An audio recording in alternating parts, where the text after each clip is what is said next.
Kita semua punya hati, tapi pernah nggak Anda bertanya, apakah hati kita ini benar-benar hidup? Nah, dalam pembahasan kali ini, kita akan coba gali lebih dalam gimana sih caranya membuat hati kita itu benar-benar hidup, penuh ketenangan, dan punya makna.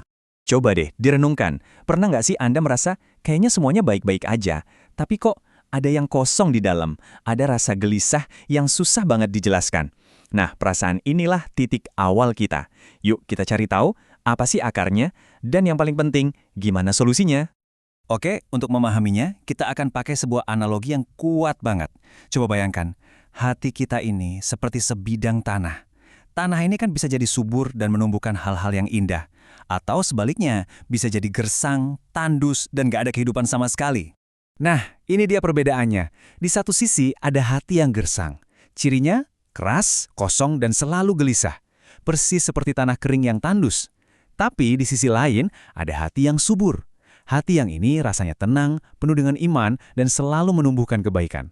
Pertanyaannya sekarang, apa air yang bisa menyuburkan tanah hati kita ini? Jadi kita udah tahu masalahnya. Hati yang terasa gersang. Sekarang kita masuk ke solusinya. Ternyata ada satu sumber mata air yang luar biasa, yang katanya mampu menghidupkan kembali bahkan hati yang paling kering sekalipun. Dan inilah dia jawabannya. Inti dari semua ini, ayat ini menegaskan sebuah prinsip yang fundamental banget. Ketenangan yang sejati, ketentraman yang selama ini kita cari-cari, ternyata cuma bisa ditemukan dalam satu hal, mengingat Allah. Jadi ini bukan soal harta, bukan soal jabatan, tapi soal koneksi batin kita. Lalu apa sih mengingat Allah itu? Inilah yang kita kenal sebagai zikir. Nah, poin pentingnya di sini, zikir itu bukan sekedar mengulang-ulang kata di bibir ya. Zikir itu adalah sebuah kondisi, sebuah kesadaran penuh, di mana kita sadar kalau Allah itu selalu ada, selalu melihat, dan selalu bersama kita di setiap momen. Sekarang, kita akan lihat betapa pentingnya hal ini.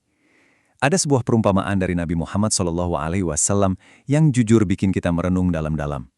Karena perumpamaan ini menempatkan zikir bukan lagi sebagai pilihan, tapi sebagai penentu antara hidup dan matinya jiwa kita. Ini perumpamaan yang luar biasa kuat, langsung ke intinya. Orang yang hatinya selalu berzikir itu diibaratkan seperti orang yang hidup, sedangkan yang lalai seperti orang mati. Tubuhnya mungkin bergerak, bekerja, tertawa, tapi hatinya, ruhnya sudah kehilangan kehidupannya. Jadi, bisa kita simpulkan begini. Zikir itu ibarat napas dan detak jantung bagi ruh kita. Tanpa zikir, hati kita akan layu, kering, dan akhirnya mati secara spiritual. Oke, teori dan konsep itu penting, tapi sebuah kisah nyata biasanya bisa membuat semuanya jadi lebih hidup. Sekarang, kita akan menyelami sebuah cerita yang dengan indah menggambarkan gimana zikir itu bisa mengubah segalanya. Ada kisah tentang seorang pemuda. Kalau dilihat dari luar, hidupnya itu sempurna. Harta punya, kesenangan dunia ada, semuanya ada di genggamannya. Tapi, di dalam dirinya, hatinya terasa hampa, kosong, dan terus-menerus gelisah. Dia coba cari kebahagiaan di mana-mana, kecuali di satu tempat yang seharusnya. Sampai suatu hari, dia mendengar ayat ini. Ayat ini seolah-olah seperti anak panah yang menancap tepat di hatinya. Ini adalah sebuah panggilan, sebuah teguran yang sangat lembut tapi begitu menusuk, yang akhirnya membuatnya tersadar. Dia merasa seolah-olah Allah lagi bicara langsung ke dia. Kapan kamu mau kembali? Dan dari situlah perjalanannya dimulai. Malam itu, langkah pertamanya adalah penyesalan.